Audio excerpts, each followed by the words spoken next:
যদি তুমি জীবনে বরকত পেতে চাও, সম্মান পেতে চাও, হৃদয়ের প্রশান্তি পেতে চাও, জেনা ব্যভিচার যেটা প্রেম দিয়ে শুরু হয়, জেনা ব্যভিচার যেটা প্রেম দিয়ে শুরু হয়, নজরকে হেফাজত না করার কারণে, চক্ষুকে নিম্নগামী না করার কারণে, চোখ দিয়ে যেটা শুরু হয় এটা তোমার শান্তি নষ্ট করবে, এটা তোমার রিজিক নষ্ট করবে, এটা তোমার এই শিথিলতা, হৃদয়ের সুকুন, প্রশান্তি, নীরবতা, এটাকে বলে কি স্থায়িত্বটা নষ্ট করবে, স্থিরতা নষ্ট করবে এটা।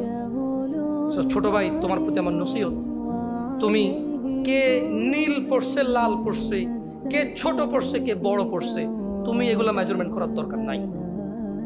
তুমি নিচে নজর রাখো, হাঁটো, তোমার এটা জানারও দরকার নাই আজকে তোমার সামনে দিয়ে কয়টা মেয়ে কি পড়ে গেছে তুমি দেখোই নাই।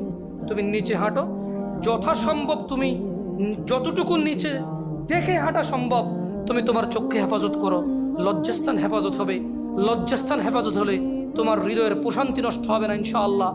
রিজিকের দরজা খুলবেই খুলবে।